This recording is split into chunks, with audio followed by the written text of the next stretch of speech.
आज हम बात करेंगे स्टेबलाइजर में जो अलग अलग प्रकार के विभिन्न प्रकार के फॉल्ट आते हैं।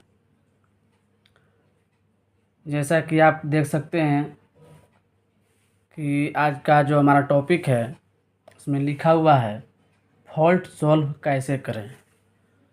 तो आज के समय में लोग कंपनी का स्टेबलाइजर ज़्यादा यूज कर रहे हैं। जैसा कि आप लोग जान रहे होंगे Livguard, V guard, Denon और भी बहुत सारी कंपनियों का स्टेबलाइजर है जो मार्केट में है और उसको आदमी यूज कर रहा है और हम लोग के पास वही रिपेयरिंग करने के लिए आ रहा है। तो उसमें विभिन्न प्रकार के फॉल्ट आते हैं। जैसा कि हमने यहाँ पर लिखा है, पहला सेट डेड। इसमें आपका स्टेबलाइजर कुछ भी काम नहीं करता है, डिस्प्ले वगैरह पर कुछ नहीं आता है। दूसरा FLE और हाई ये लिखता है और इसमें आपका सप्लाई जो है वो बंद कर देता है, कुछ काम नहीं करता है। तीसरा लो का फॉल्ट आता है, उसमें लो दर्शाता है। तो ये सभी फॉल्ट जो हैं कहाँ से आते हैं और हमारा किस रिले से होता है, आज हम इसी पर बात करेंगे। तो चलिए देखते हैं। सबसे पहला ऑप्शन है सेट डेड। सेट डेड का प्रॉब्लम कहाँ से होता है? तो जाहिर सी बात है, सेट डेड का प्रॉब्लम जब हमारा स्टेबलाइजर में सप्लाई नहीं जाएगा तो हमारा सेट डेड का प्रॉब्लम होगा। जैसा कि आप देख सकते हैं यहाँ पर इनपुट लिखा हुआ है, यहाँ पर हम मेन सप्लाई देते हैं और ये सप्लाई जो है हमारा जब ये रिले ऑन होता है तो हमारा ये सप्लाई 1 नंबर लूप पर जाता है, ट्रांसफार्मर के 1 नंबर लूप पर जाता है इन सप्लाई। तो सबसे पहले आप जो सप्लाई जो है ये जो सप्लाई जो इन कर रहा है, ये सप्लाई को आप यहाँ पर नाप लें कि मेरा जो सप्लाई है यहाँ आ रहा है कि नहीं आ रहा है। अगर यहाँ सप्लाई आपका आ रहा है तो उसके बाद आप नीचे नापें यहाँ पर एनसी पर यहाँ पर सप्लाई आ रहा है या नहीं आ रहा है। अगर यहाँ सप्लाई आपका आ रहा है तो ठीक है, अगर नहीं आ रहा है तो ये आपका रिले ख़राब है। अगर आ रहा है तो ये रिले जो है आपका सही है। तो फिर हम आगे बढ़ेंगे, फिर हम सप्लाई को यहाँ नापेंगे। अगर यहाँ मेरा सप्लाई आ रहा है तो ये वायर जो है ये सही है, अगर नहीं आ रहा है तो ये वायर जो है ये ख़राब है। अगर आ रहा है तो ये वायर जो है सही है।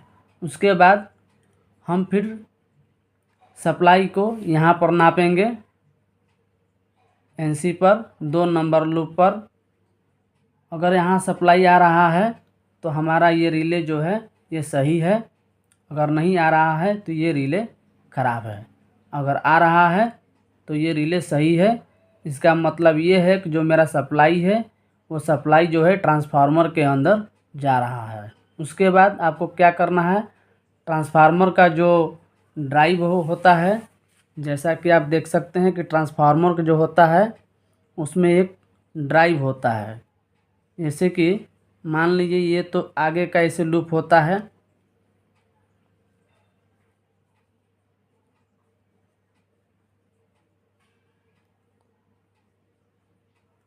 यहाँ से कॉमन हो जाता है और ये सभी लूप निकलते हैं।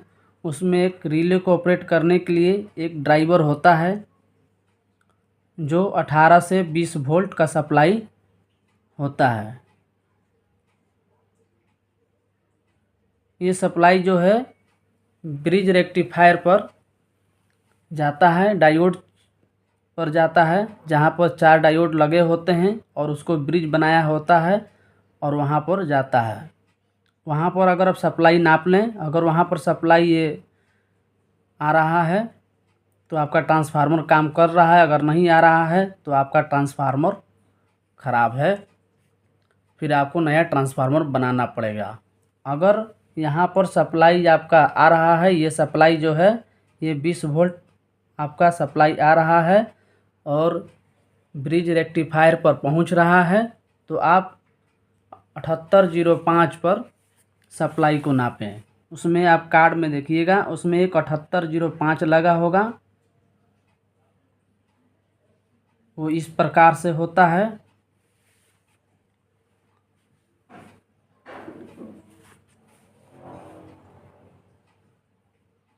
अठहत्तर जीरो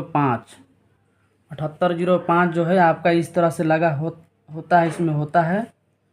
तो आप 7805 पर सप्लाई को नापें। आपका सप्लाई जो है इन यहाँ पर होता है, यहाँ पर आपका 20 वोल्ट इन करेगा, ये आपका ग्राउंड हो जाता है।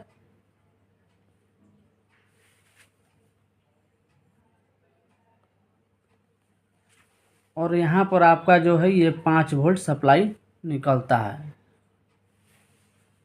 तो आप यहाँ पर 5 वोल्ट सप्लाई को नाप लें। अगर यहाँ पर आपका 5 वोल्ट सप्लाई आ रहा है तो आपका ये 7805 है, ये आपका सही है। फिर आपका आगे कुछ प्रॉब्लम होगा, अगर आप उसे रिपेयर कर सकते हैं तो करिए, नहीं तो आप कार्ड बदल दीजिए। तो इस तरह से आपका जो ये फॉल्ट होता है, ये सेट डेट का फॉल्ट होता है। अगर इतना चीज़ आपको जानकारी हो गया होगा तो आप सेट डेट का जो प्रॉब्लम है आप सोल्व कर सकते हैं। सिंपल सी बात है। सप्लाई जो है मेरा है वो इन करेगा, वो ट्रांसफार्मर में रिले के माध्यम से होकर जाएगा और ट्रांसफार्मर से ड्राइव वोल्ट निकलेगा, ये 20 वोल्ट, और ये 7805 पर जाएगा और ये 20 वोल्ट से फिर ये 5 वोल्ट सप्लाई जो है बन करके फिर हमारे माइक्रो आईसी कंट्रोलर को मिलेगा। जब माइक्रो आईसी कंट्रोलर को मिलेगा तभी जाके मेरा जो सेट है वो ऑन होगा, डिस्प्ले वगैरह पर कुछ दिखाएगा, नहीं तो नहीं दिखाएगा। चलिए ये तो हो गया। उसके बाद में हम देखते हैं एफएलई और हाई का फॉल्ट। एफएलई और हाई का जो फॉल्ट है वो हमारा ये 2 रिले से आता है। अगर ये 2 रिले जो है ये हमारा वर्क नहीं करता है तो एफएलई का प्रॉब्लम होता है, हाई का प्रॉब्लम होता है। उसमें लिखेगा एफएलई या हाई, और आउटपुट सप्लाई जो है आपका बंद कर देगा। उस रीजन में आपको इस रिले को चेक कर लेना है, इसके कॉन्टेक्ट वगैरह आपको साफ़ कर लेना है, देख लेना है। अगर कॉन्टेक्ट चलने लायक है तो ठीक है, नहीं चलने लायक है तो आपको रिले को सीधे बदल देना है। और उसके बगल में एक रिले और होता है, इस रिले को भी आपको कॉन्टेक्ट वगैरह देख लेना है, रिले काम कर रहा है कि नहीं कर रहा है, इसका कॉइल वगैरह भी चेक कर लेना है, रिले ऑपरेट में है कि नहीं है। अगर सही है तो ठीक है, नहीं है तो इस रिले को भी आप बदल दें। यानी कहने का मतलब ये है कि ये जो एफएलई और हाई का प्रॉब्लम है ये 2 रिले से ही आता है। इनपुट रिले से जहां हम सप्लाई को इन करते हैं, और जस्ट उसके बगल वाले रिले से। अगर बगल में नहीं है, मान लीजिए थोड़ा दूर अगल बगल भी है, तो आप कनेक्शन से पकड़ लेंगे कि इसका कनेक्शन जो है यहाँ से ये कनेक्शन किस रिले में गया हुआ है, तो ये कनेक्शन आप मिला लेंगे जिस रिले में गया होगा। तो यहाँ से भी आपका एफएलई और हाई का प्रॉब्लम आता है। तो ये 2 रिले से आपका एफएलई और हाई का प्रॉब्लम आता है। ये 2 रिले आप या तो इसका कॉन्टेक्ट वगैरह साफ़ करके ठीक कर लें या कॉइल वगैरह देख लें, और नहीं तो आप ये सीधे रिले को आप चेंज कर दें। दोनों रिले आप एक साथ में दोनों चेंज कर देंगे तो एकदम 100% आपका ये एफएलई और हाई का प्रॉब्लम सॉल्व हो जाएगा। तीसरा, लो का प्रॉब्लम, ये भी ज़्यादा फॉल्ट आता है। तो लो का प्रॉब्लम जो होता है, हमारा जो ये 2 रिले है ये दोनों इनपुट रिले होता है।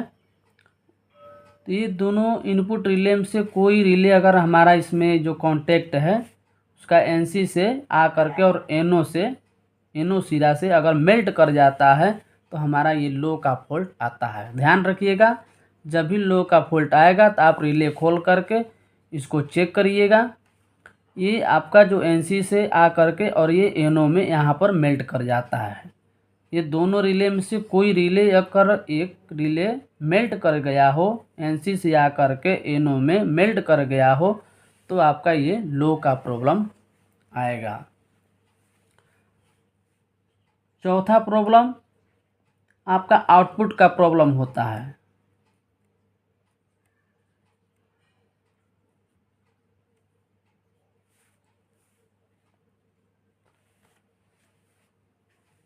आउटपुट का प्रॉब्लम आपका ये 2 रिले से होता है। ये जो 2 रिले है, ये आपका 2 रिले, ये आउटपुट का होता है। यहाँ से आपका सप्लाई जो है आउट करता है और ये सप्लाई जो है इस टाइमर वाले रिले को दे देता है। और जब टाइमर रिले ऑन होता है तो ये सप्लाई हमारा बाहर निकलता है। तो अगर ये 2 रिले में से कोई भी एक रिले ख़राब होगा या वर्क में नहीं होगा, या इसका कॉन्टेक्ट ख़राब हो सकता है, या इसका कॉइल भी ख़राब हो सकता है, या कार्ड से भी सप्लाई इसको नहीं मिल सकता है तो भी हो सकता है। यानी कि ये 2 रिले हमारा अगर काम नहीं करता है तो हमारा आउटपुट का प्रॉब्लम आता है। तो आप ध्यान रखेंगे कि जब भी आउटपुट का प्रॉब्लम हो तो आप ये 2 रिले पर ही नज़र रखेंगे और 2 रिले ये काम कर रहे हैं या नहीं कर रहे हैं ये आपको सोल्व करना होगा। तो आज के वीडियो में इतना ही। धन्यवाद।